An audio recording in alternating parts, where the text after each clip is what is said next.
Welcome back to Oulton Park. We're here for the GT Cup Championship. Now, race one happened before the break and there was a lot going on. So let's go and catch up with some of the drivers and find out what's been happening and whether they'll be ready to start for race two. Well, happy birthday, Andy. I must say they've done a fantastic job of making that gravel out of cake. They have, haven't they? It's, I've had a lot of gravel today. Yeah, it's not been a birthday wish so far, has it? No. Qualifying was a disaster. It was wet and mistake going onto the white line and starting from the back of the grid. And if you start from the back, then any accidents that happen during a race, you're going to come across them. And unfortunately, oil down on the track over the Brava Hill. I managed to miss an earlier accident, skidding around. In-car video will show that. And then the second one over a brow, chaos. Hit the oil and off she comes again. So a lot of gravel. A disappointing end to your race, Danny. What happened? My third and fourth gear blew up. It was going in qualifying. It kept missing third gear, couldn't get it in, and second. And came to the race, thought it'd hold out, but it blew up halfway through the race, going into Cascades, third gear. So, will you get it fixed for the next race? Yeah, well, they're on with it now.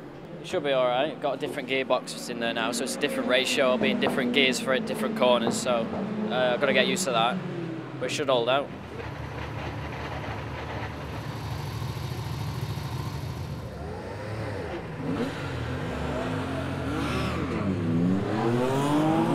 Well, that's the cars now heading off out on the rolling start, ready for race two.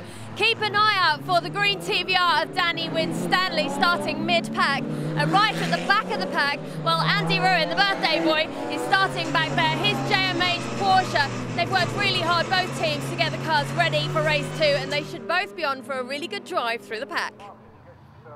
Well, let's wait and see as the field make their way around on the formation that with Toby Tarrant-Willis once more taking pole position from Alex Martin.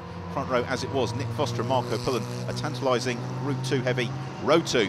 Robert Koenig well up in 11th position, one of his best qualifying positions of the year, and the same for Tom Andrew as well in 12th, leading the Group 3 charge. Well, birthday boy Andy Ruin's going to have to start from the back of the pack again. 25 cars this time round, because unfortunately we lost Craig Wilkins following his race 1 incident. So Andy Ruin, the tail of the field, as Toby Tarrant-Willis again planting the Porsche firmly in the middle of the road. It's up to him to pace the field as the safety car pulls in. So it's Noah's Ark style, side by side they go up over Deerleap and away we go. Race 2 is underway and Toby Tarrant-Willis has judged that to perfection. He's got a good advantage as they make their way into Holt Hall for the first time. Nick Foster just edges out Marco Pullen, who may run a little bit wide, and enabled Sam Moll to get into the mix as we go in car with Danny Winstanley. 9th on the grid as he chases down Colin Broster in front of us, and then Broster in turn pressurising Sam Moll, and Colin Broster's going to go through up the inside of Sam Moll. Nicely done if he can make that stick. Yes, through he goes, Sam Moll. Nothing he could do in the KTM crossbow as they accelerate on towards Island Bend. Alex Martin challenging Toby Tarrant-Willis, looking to the inside of the island, no way through there, as they then make their way through left-hander onto the right-hander at the Shell Oils hairpin. Again, not really an overtaking opportunity, so Alex Martin is just going to have to sit patiently behind Toby Tarrant-Willis for the time being. Marco Pullen has made his way through past Nick Foster, then Colin Broster, Sam Moll, Keith Webster chasing Danny Winstanley as best he can. Everybody cleanly through at the moment as Sarah Bennett-Baggs has got Andy Ruin bearing down on her tail. Firmly in the middle of the road from Toby Tarrant-Willis. He's leaving nothing to chance here, and it's good to see him at the head of the field and leading with some aplomb from Alex Martin. Nothing that Martin can do at the moment in terms of forcing his way through. This is exactly really as we saw in race 1. By that time it was Danny Winstanley, the man we see here, who was trying to pick his way past Alex Martin. As Sam Moll chases down Colin Broster as they go on towards Druids, but he's going to have to cede here, I think, to the green TVR, looking to the outside of Sam Moll.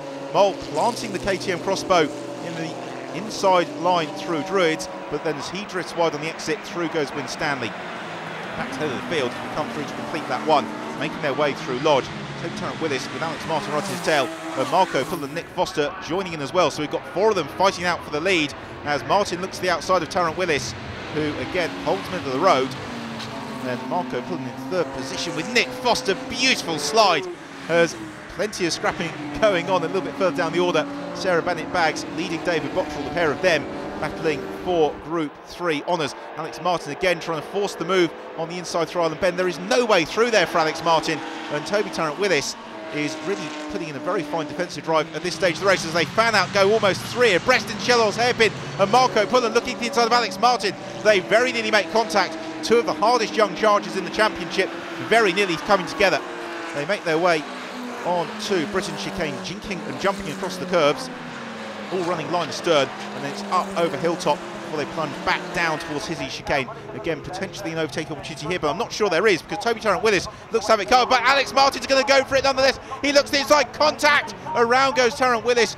Goodbye to Alex Martin's front light, as there's cars everywhere across the grass goes the TVR and BMW, neither of which was built for rallycross. It's Alex Martin who's inherited the lead, as Toby Tarrant-Willis sits forlornly pointing in the wrong direction, and really he did absolutely nothing wrong there. You see, he sort of spins into the detritus of Alex Martin's Porsche, I think for good measure, as the rest of the field streaming through. Well, for Danny Winstanley recovering from 9th on the grid, this rather works in his favour. He's right on the tail of Colin Brostrom, was giving a helping hand as they run on towards Lodge Corner. Winstanley, however, can't force the move. Colin Broster has been around for a number of years, he knows a thing or two about defensive driving, and so he keeps the faster Group 1 TVR at bay for the moment. But I think Winstanley's got the run as they go up over Dearly, and more importantly, Winstanley's got the inside lines as they go into Old Hall. So Danny Winstanley makes the move on Colin Broster.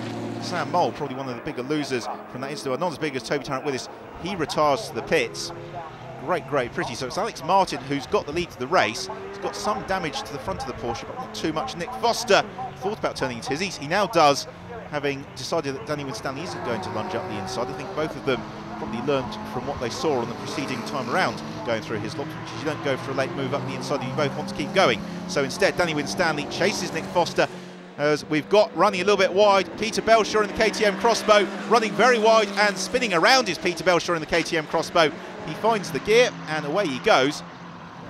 The similar machine of Tom Andrew is still leading Group 3, and Tom Andrew, this is looking good for him today at Oulton Park, potentially on course for a double victory as he climbs up Clay Hill in pursuit of David Back.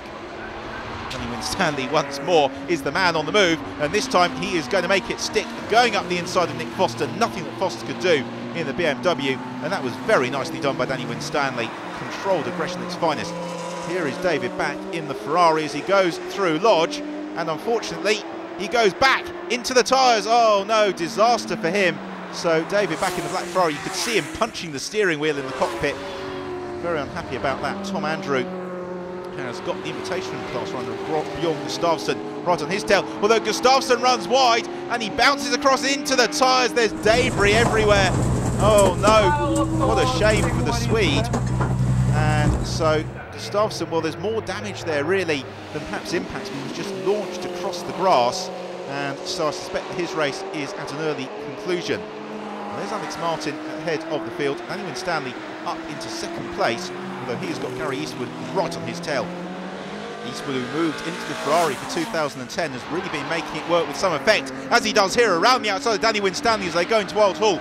Nicely done by Gary Eastwood. Danny Winstanley will look to fight back, going with Winstanley as close as you like to the tail of Gary Eastwood as they make their way down towards Cascades. But for the final time into Lodge goes Alex Martin. He has led for most of the race and is on course through the double here at Oulton Park as he climbs up over Dearly. The checker flag waits and Alex Martin takes the win in race 2 of the GT Cup Championship at Oulton Park. Gary Eastwood across the line in second position with Danny Winstanley in third place. Great drive from the pair of them, with 3 very happy group winners on the podium, receiving the deserved applause of the GT Cup community.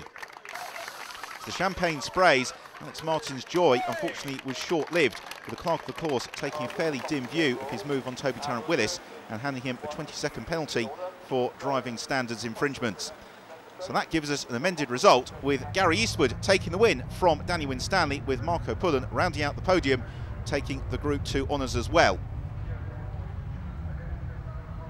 In terms of the group positions, it was Gary Eastwood who won Group 1 from Danny Winstanley, and a great drive from Andy Ruin to claim third. Marco Pullen winning Group 2 from Nick Foster and Colin Broster, and then Group 3, the double for Tom Andrew after a fine drive to second place from Sarah Vaint Baggs and David Bottrell. After the race, Charlie caught up with Andy Ruin. That must have made your birthday better. That was great. Actually, I managed to go from, I think, 28th to 6th. I lost 5th by 400, so it was fantastic. Really enjoyed it.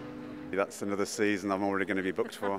It is fantastic. There should be some good in-car footage, I think.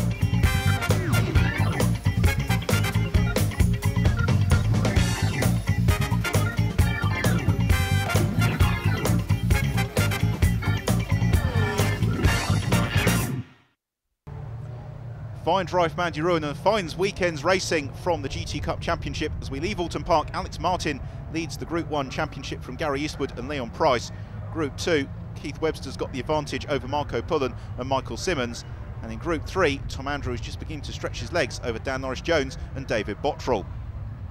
In terms of the overall championship standings, Keith Webster leads the way with Marco Pullen in second position, just 1 point ahead of Alex Martin. We should be in for a very exciting run into the end of the season. Well, that's it for the racing from the GT Cup from here at Oulton Park. If you enjoyed that, make sure you join us next time when the GT Cup will be heading for the very first time to Spa.